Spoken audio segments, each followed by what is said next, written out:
네, 윤석열 대통령이 43일간의 지연 전략 끝에 결국 체포됐습니다. 윤 대통령은 체포되는 그 순간까지 불법을 외쳤는데요. 이런 모습 어떻게 지켜봤는지 이분과 이야기 나눠보겠습니다. 윤석열 검찰총장 시절 대검 감찰부장으로 옆에서 지켜봤던 분인데요. 한동수 전 대검 감찰부장 전화 연결하겠습니다. 나와 계시죠? 부장님. 네. 네, 안녕하세요. 네.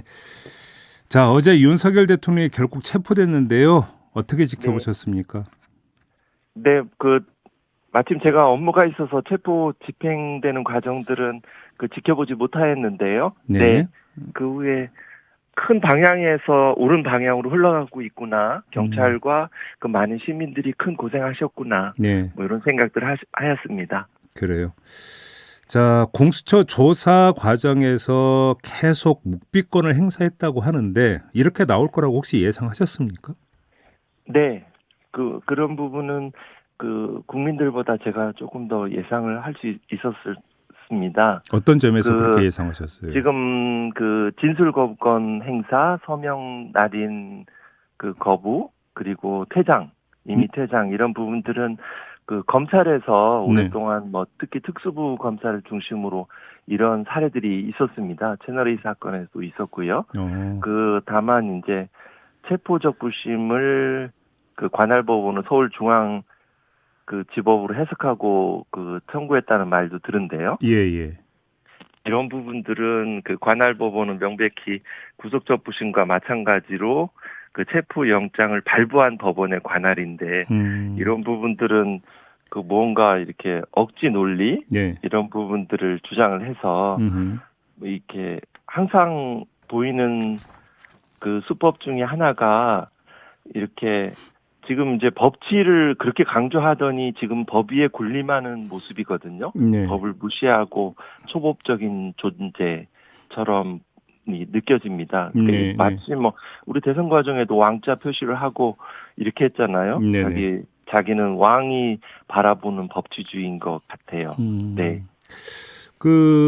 그간의 과정을 쭉 지켜보면 뭐 수사권도 없고 영장 발부도 불법이고 관할 법원도 잘못돼서 불법이고 계속 이런 식으로 그 주장을 하면서 부정, 불응 계속 이렇게 일관해 오지 않았습니까?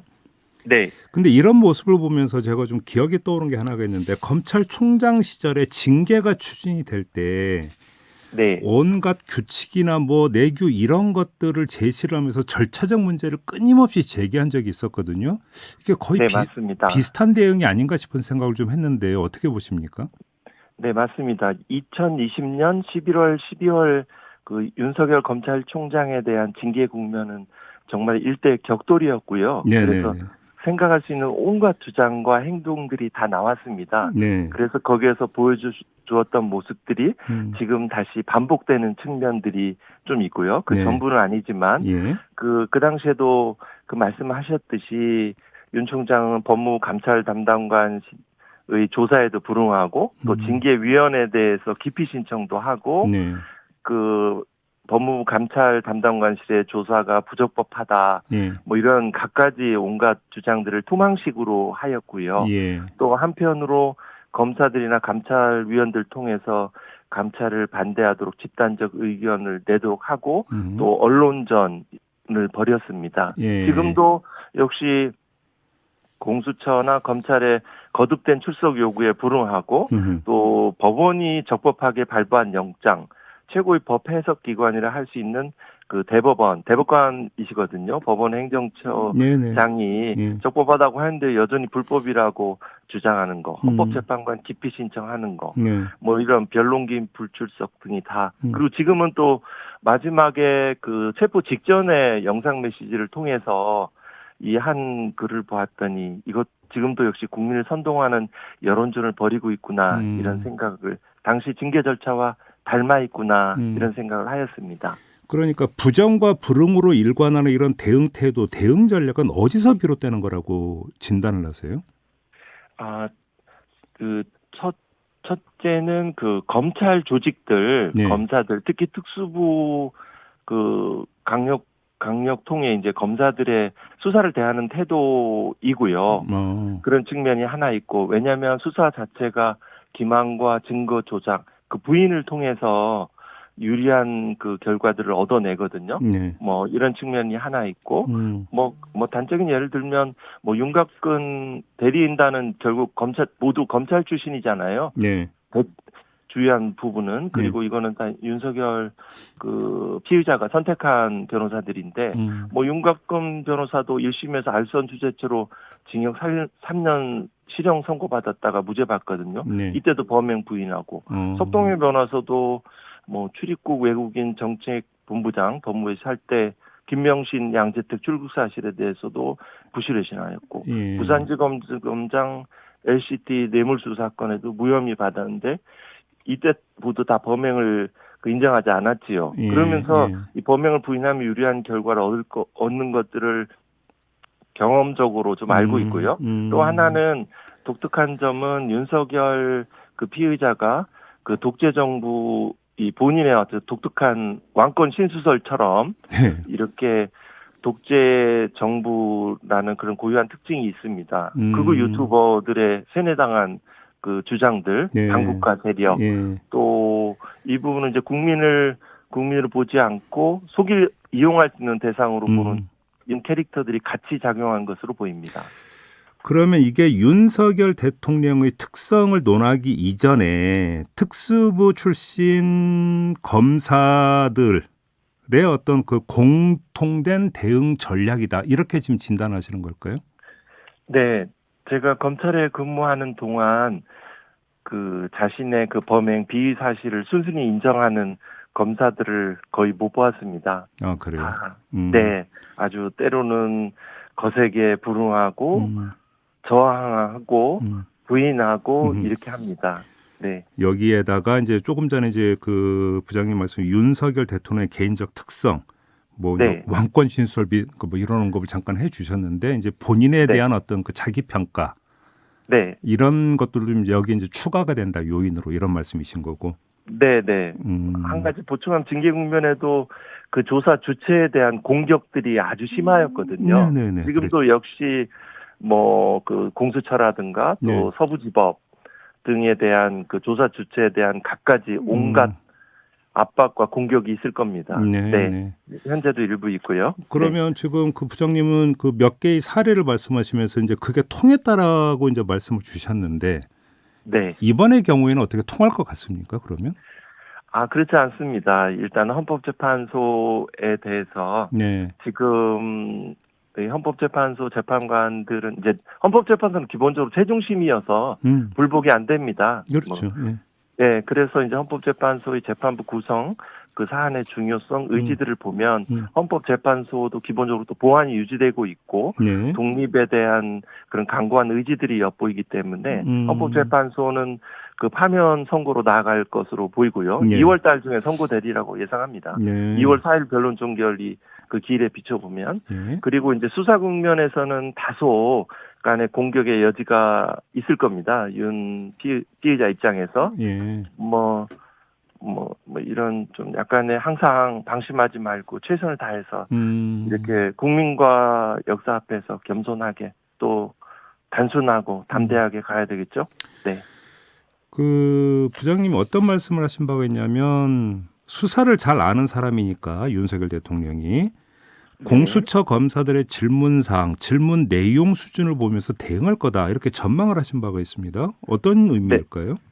그 윤석열 피의자는 총장 시절에 진술 거부권을 행사하겠다는 피의자의 경우에 굳이 피의자 신문을 할 필요가 있느냐, 괜히 수사 정보만 알려주게 된다라고 말한 적이 있습니다. 그런 적이 있었습니까? 예. 네, 지금 윤곽근 변호사가 동석했다고 하는데 네. 뭐 표면적으로 진술 거부권을 행사하지만 계속 검사의 질문들을 보고 거기에 대해서 수사의 방향, 네. 증거 수집한 그 정도 등에 관해서 정보를 계속 메모해가면서 어떻게 수사하고 재판에 대비할 건지 그런 감을 잡는 기회로 활용했을 겁니다. 그래요? 네. 그럼 굳이 신문 안 해도 되는 겁니까? 계속 이렇게 진술 거부는? 아닙니다. 지금 공수처 같은 경우에는 그 피의자 신문 조서가 구속영장 발부 전후로 이렇게 구분될 것 같은데요. 예, 예, 예. 그 피의자 신문조서는 구속영장 청구를 위해서 뭐 기본적으로 구속 사유들이 있잖아요. 네네. 그 관련되는 피의 사실 또 구속의 필요와 관련된 뭐 예를 들어서 공범을 누락했다든가 뭐 사건 축소 은폐 뭐 이런 부분들에 대한 그 증거인멸, 도망 염려 등에 대한 사유들을 또 필수적으로 할 필요가 있겠죠. 그래요. 뭐 그 적절히 뭐 하지 않았을까 싶습니다. 예, 그 정도의 소양은 갖췄을 거로 봅니다. 근데 부장님 조금 전에 이제 그 탄핵 심판에서 보다 수사 과정에서 그 윤석열 대통령 측에서 파고들 여지가 조금은 있을 거다라는 식으로 진단해 주셨는데 좀 보충 설명을 좀 부탁드리겠습니다. 어떤 점에서 그렇습니까? 지금 이제 당장 그 체포와 그 어제 네. 그 조사 과정에서 냈던 게 뭐 예를 들어 영상 녹화를 안 했잖아요. 그렇죠. 또 경호차로 이제 호송했잖아요. 예. 이런 영상 녹화는 피의자 같은 경우에는 그냥 할 수 있습니다. 참고인은 동의를 받아야 하지만 네. 또 영상 녹화는 역사적으로 기록을 남기고 나중에 딴소리를 할 수 있거든요. 이런 부분들에 비추어서 이런 원칙적인 수사들이 좀 필요한 것 같고 예. 그 수사 공처로 생각할 수 있는 건 제가 대검 경험에 비추어 보면 예. 이 적절하고도 간결한 언론 브리핑이 필요합니다. 이제 이런 부분들이 없죠. 예를 들어 당장 이 관할 체포적 부심을 서울중앙지법에 청구했다. 예. 이러면 그건 체포영장을 발부한 법원이 관할 법원입니다. 라고 이게 간결한 국민 메시지들을 언론 브리핑을 해줘야 되거든요. 왜냐하면 국민들이 피해자시거든요. 전체가 어찌 보면. 네. 또 국민의 민주주의의 그 질서 유지와 관련되는 큰 부분이기 때문에 이런 부분에 대해서는 국민에게 적절하게 보고를 해야 하고요. 예. 또 어제 같은 경우에도 진술 거부권을 행사하였고 이미 퇴장하였다. 또 이런 부분들이 내일 언제 계획이 있다. 이런 부분들에 대해 적절하게 간결하게 헌법재판소 대변인 브리핑이 얼마나 잘해요. 적절하게 간결하게. 그죠? 그래서 이런 분들이 좀 없고 또 이런 좀 몇 가지 좀 아쉬운 점들이 공수처 검사들의 구성들 그 적극적인 의지를 가진 검사들이 뭐 전체로 보면 소수인 것 같아요. 그러니까 지금 아직은. 부장님 진단에 따르면 어제 나타났던 몇 개의 단편적 현상들만 놓고 보면 공수처가 좀 끌려가는 것 같다 이런 진단이신 것 같네요. 그래서 이제 그런 약간 부족한 점들이 좀 있는데 네네네. 뭐 오동훈 공처장도 내면의 그 변화들이 일어난 것 같아서 의지를 보이고 있는 것 같아요.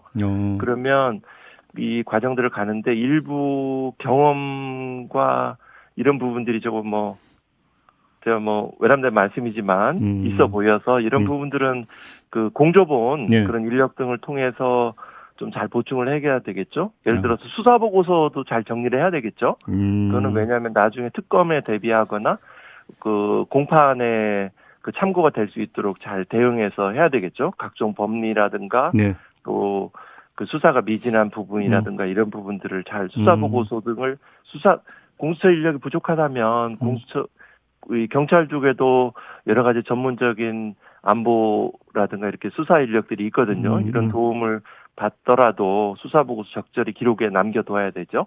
네. 그렇지만 전체적으로 크게 수사 과정에서 사안 자체와 법리가 분명하기 때문에 적어도 내란 수개죄 부분에 대해서는 문제가 없을 겁니다. 영장도 발부돼야 될 겁니다. 구속영장도 발부가 될 거다라고 전망을 하시는 겁니까? 네. 지금 구속 사유들이 다 존재하니까요. 예. 네. 그래요. 그 조금 전에 잠깐 언급하셨던 체포 적부심 신청을 했는데 서부지법이 아니라 중앙지법에 신청을 하지 않았습니까? 지금 부장님도 잠깐 언급을 해 주셨는데 그럼 중앙지법에서 어떤 판단을 내릴까요?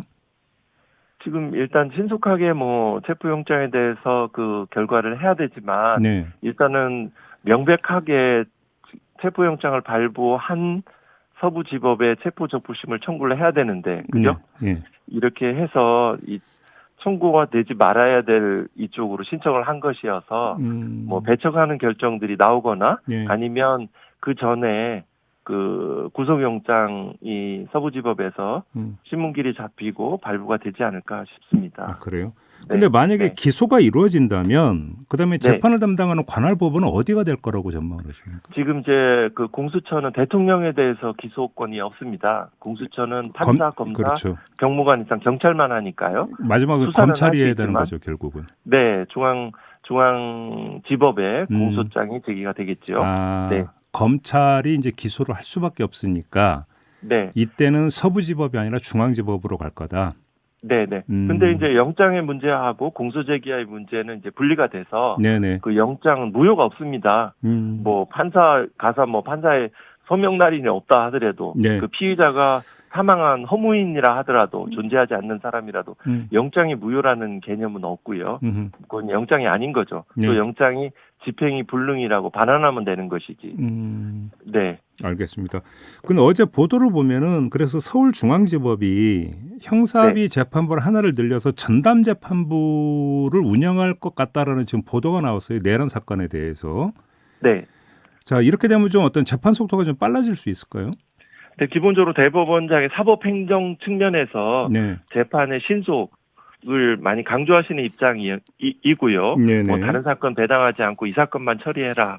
음. 뭐 이런 형태로 아마 재판부가 신속한 재판을 위해서 대비하지 않을까 싶습니다. 네. 네. 근데 이건 워낙 중요한 사건이니까요. 근데 또 네. 재판 절차에서도 지금 윤석열 대통령이 어제 공수처 조사를 받았지만 열람도 안 했고 날인도 안 했다고 하거든요. 그러면 네.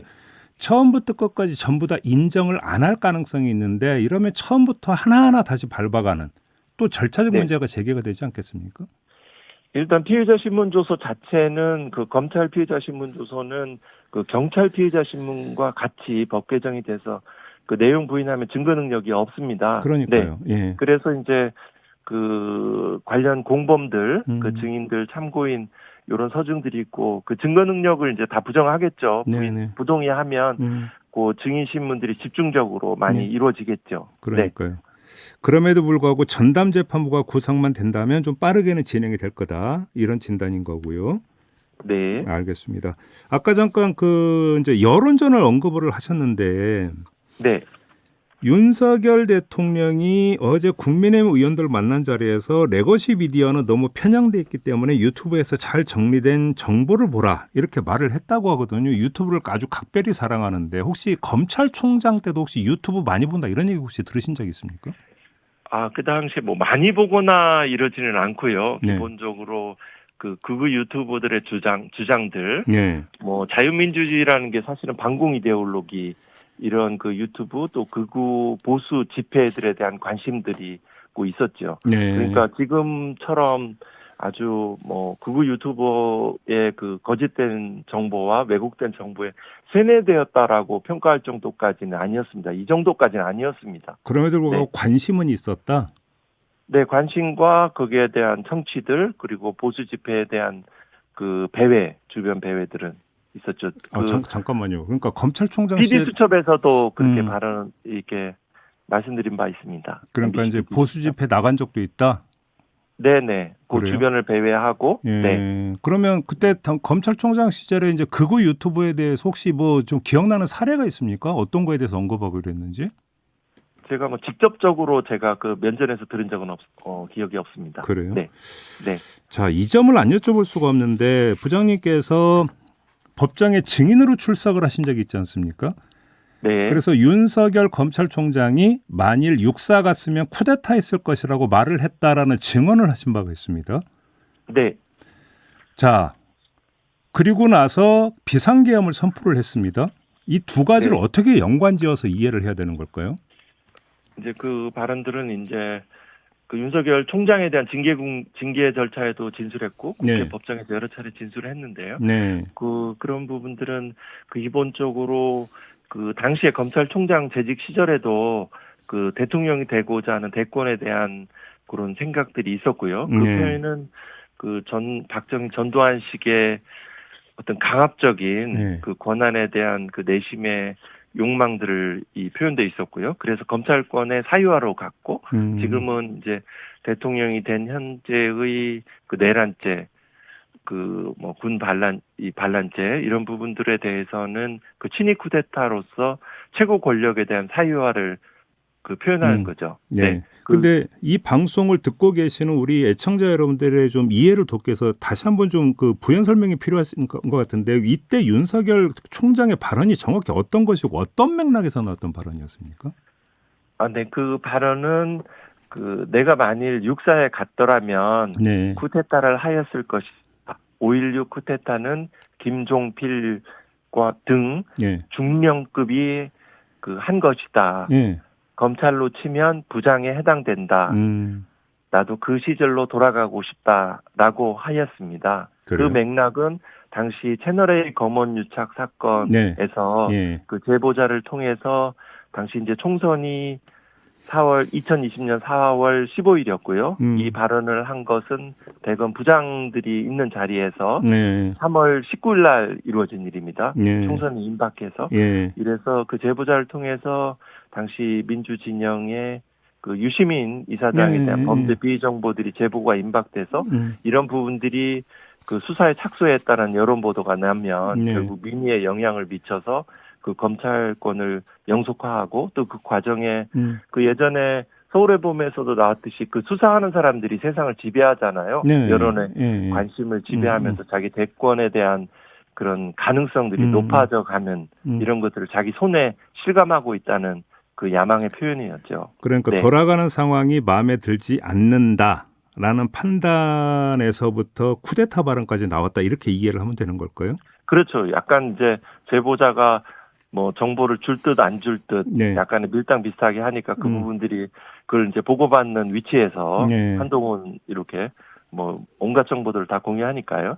이렇게 해서 내가 직접 할 사회 한번 해볼까? 실제 이제 대검 중수부 수사할 때도 직접 나서 갖고 이런 역할을 하였거든요. 알겠습니다. 네. 자, 윤석열 대통령이 전에 어떤 발언을 했냐면 내가 검찰총장 시절에도 부정선거 관련해서 한번 수사를 시켜볼까라는 생각을 한 적이 있었다라는 요지의 발언을 한 적이 있었어요. 혹시 총장 시절에 부정선거 관련해서 이야기를 꺼낸 바가 있었습니까? 그 당시에 이제 그 선거에 대한 관심은 많았어요. 그래요? 선거에 대한 관심은 그 선거 관련해서 가짜 뉴스, 그죠? 가짜 뉴스라는 부분은 수사에 관여를 하겠다는 거잖아요. 그죠? 선거의 자유를 침해하겠다는 의사와 사실은 본질적으로 같은 맥락에서 나온 표현이라고 이해되는데요. 선거에 대해서 가짜 뉴스를 강조하고 전국에 있는 그 선거 관련 부장들, 그 검사장들, 지청장들 집합해서 그런 분들을 공유하고 또 수사정보정책관실에서 선거 여론조사 결과들도 그 집합하고요. 그 부정선거 관련 부분은 석동현 변호사가 절친이라면서요. 석동현 변호사가 그 변호했던 사건이 무슨 앵커가 있으시죠? 민경욱 민경욱 그분이 전 KBS 앵커요. 부정선거 관련해서 굳게 믿고 있는 분 중으로 알고 있는데 그 변호한 그 변호사가 석동현 변호사인데 절친이라면서요. 내부적으로 그 부정선거에 관한 것들이 있고 뭐 김건희 팬클럽에서 제가 목격한 사실은 김건희 팬클럽의 집회에서 부정선거도 같이 올라오더라고요. 알겠습니다. 자, 오늘 말씀 여기까지 듣겠습니다. 고맙습니다, 부장님. 네, 고맙습니다. 지금까지 한동수 전 대검찰청 감찰부장이었습니다.